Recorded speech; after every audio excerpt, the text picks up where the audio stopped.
तुम्हें कितनी बार बताया है मेरे तैयार होने से पहले मेरा नाश्ता तैयार हो जाना चाहिए।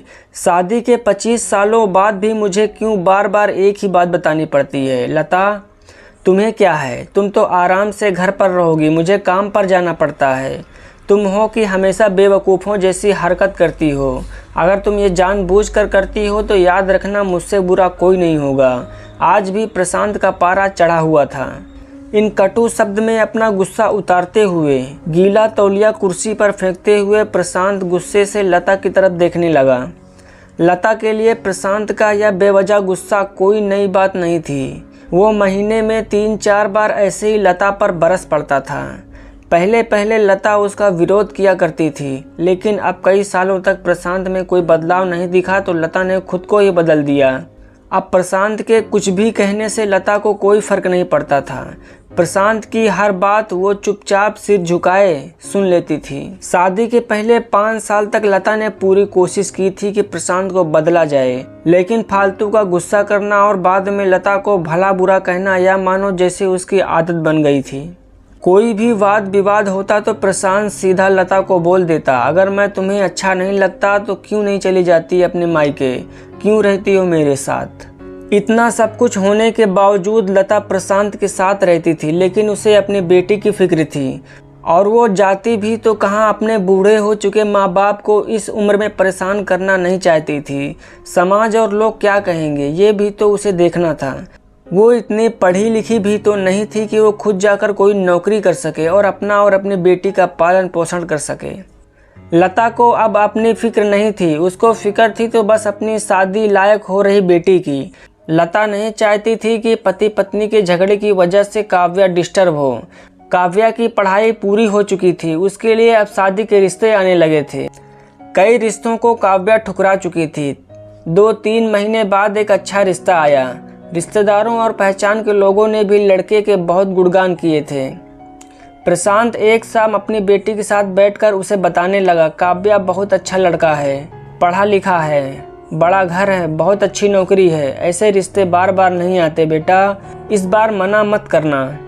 काव्या अपने पिता से ज़्यादा बात नहीं करती थी, शायद डरती थी, शायद नफरत करती थी, लेकिन आज वो अपनी पूरी हिम्मत इकट्ठा कर बोली, मुझे अभी शादी नहीं करना है पापा, मैं नौकरी करना चाहती हूँ, खुद अपने पैरों पर खड़ी होना चाहती हूँ। हाँ तो उसमें क्या बड़ी बात है, मैंने लड़के से बात की है, वो तुम्हें किसी बात के लिए नहीं रोकेगा। तुम शादी के बाद भी नौकरी कर सकती हो, वो तुम्हें नौकरी के लिए परमिशन दे देगा।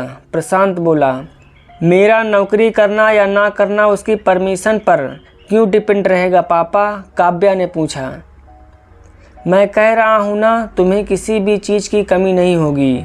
ऐसे रिश्ते बार बार नहीं आते, इसे ठुकरा मत, बहुत खुश रहोगे तुम वहाँ। प्रशांत बोला, पापा क्या मैं उतनी ही खुश रहूँगी जितनी मम्मी इस घर में खुश है? काव्या ने तंज कसते हुए कहा, आज तुम्हारी जुबान बहुत ज़्यादा चल रही है। प्रशांत गुस्से से आंखें बड़ी करते हुए बोला, पापा मुझे शादी ही नहीं करनी है, क्योंकि शादी के बाद अगर वो लड़का आपके जैसा निकला तो मैं क्या करूँगी। मुझे आपके जैसा जीवन साथी नहीं चाहिए जो बिना बात के मुझ पर हमेशा चिल्लाए। मुझे कुछ भी अपनी ज़िंदगी में लेना हो तो 10 बार सोचना पड़े, कहीं वो नाराज़ ना हो जाए।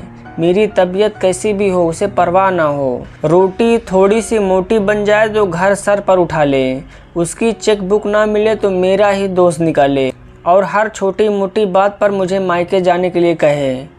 काव्या ने अपना दिल खाली करते हुए पापा से सब कह दिया। प्रशांत का गुस्सा 7वें आसमान पर था, लेकिन उसके मुंह से एक भी शब्द नहीं फूट रहा था।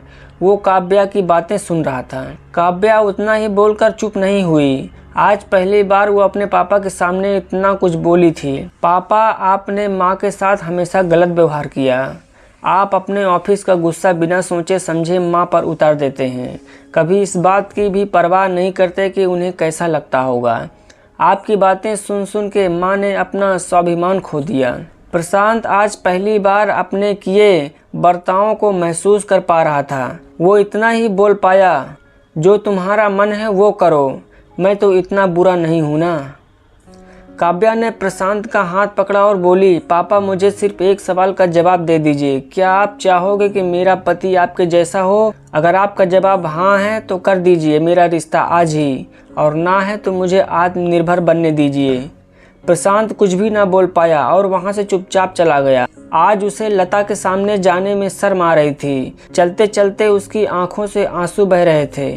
प्रशांत ने आज से अपने आप को बदलने का निश्चय किया। अगले दिन से लता ने अपने पति में काफ़ी बदलाव देखा। वो सोचने लगी कि जो हिम्मत काव्या ने दिखाई वो हिम्मत अगर मैं पहले ही दिखा देती तो शायद आज परिस्थिति कुछ और होती। अब काव्या पढ़ लिख कर अच्छी नौकरी करने लगी और 3 साल बाद उसके लिए एक अच्छा रिश्ता आया। और उसकी विदाई पर प्रशांत बोला, बेटा तू हमेशा खुश रहेगी क्योंकि तेरा पति तेरे बाप जैसा नहीं है।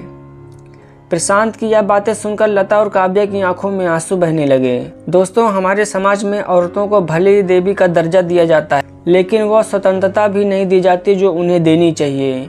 उन्हें बचपन से ही बताया जाता है कि वह पराया धन है। स्कूल से आने में देर हो जाए तो पिटाई मिलती है। मोबाइल पर बातें करते हुए दिख जाए या खिड़की से झांकते हुए दिख जाए तो शक किया जाता है। माँ बाप का घर तुम्हारा नहीं है, पति का घर तुम्हारा है। जीवन भर यह बातें बता बता कर उन्हें ससुराल भेज दिया जाता है और एक दिन किसी छोटे मोटे झगड़े में ससुराल वालों से उन्हें सुनना पड़ता है कि इस घर को छोड़ दो या मायके चले जाओ। अब आप ही बताओ दोस्तों, ऐसे स्त्रियों का सच्चा घर कौन सा? आखिरकार वो किस घर को अपना कहे? फ्रेंड्स, इस वीडियो में इतना ही। उम्मीद है आपको ये कहानी अच्छी लगी होगी और आपके दिल छू गई होगी। ऐसी और कहानियों के लिए हमारे चैनल को सब्सक्राइब करें और वीडियो को लाइक करें। अगर आपका कुछ सुझाव है तो कमेंट बॉक्स में आप अपना सुझाव ज़रूर लिखें। इस वीडियो में बस इतना ही। मिलते हैं अगली वीडियो में।